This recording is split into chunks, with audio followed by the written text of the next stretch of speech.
This is a really good question. Now, the challenging and for some people maybe frustrating thing is that we don't know everything yet about vitamin K2. There's still a great deal of research that needs to be done for the world to have a full understanding of all the intricacies of what's going on here. So I'll tell you what we know so far, right?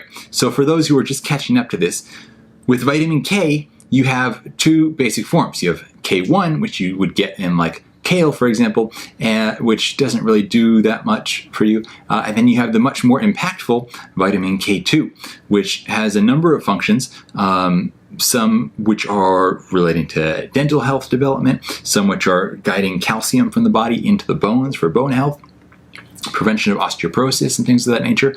And then, so within this category of K2, you have different forms. You have MK4 and you have MK7. Now, MK4 is generally found in meat, eggs, and dairy products. This is coming from the animal world. And the majority of the research that's been done on vitamin K2 has been done on MK4, not MK7.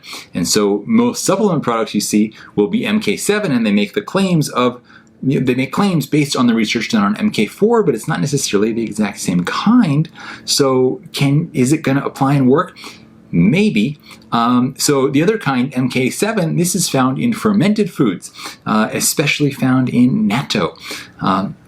So you have, that's basically plant fermented foods is MK7, animal foods, MK4. That's the breakup.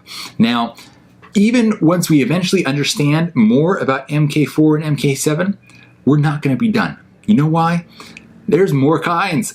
There's MK8, MK9, MK10, MK11, MK12, MK13, and MK14. And we don't know anything about those except that they exist. So it just shows you we're never gonna run out of stuff to talk about here in the Instagram stories, because we're learning, more is being discovered about nutrition as the years go by. So it's fascinating stuff. Now, even when we look at MK7, this comes in multiple forms, right? But it's just like peeling back layers of an onion. You just keep going off different paths here where there's multiple forms of everything. But so what you see with MK7 is that there's two main forms. I'll put up a graphic of them here. You have the cis form and the trans form. Trans form is what is found in nature. The cis form is not found in nature. Now, most MK7 forms are going to be some mix of these two. The great ones would be where you're going to have obviously more of the trans MK7 as opposed to the cis MK7.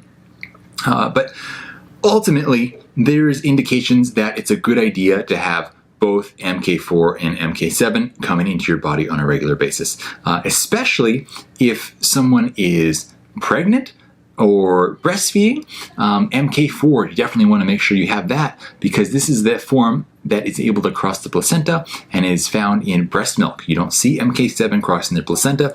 You don't see MK7 in breast milk. So, this is something to really think about for people who are religiously dedicated to veganism and vegetarianism, that there's something missing there.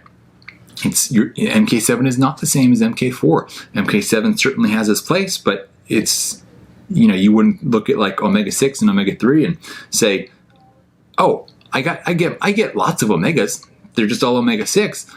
I don't need omega-3s. It's not how it works. So it's just food for thought, I would say. And I want to thank you for asking this great question to open up something that nobody ever really talks about.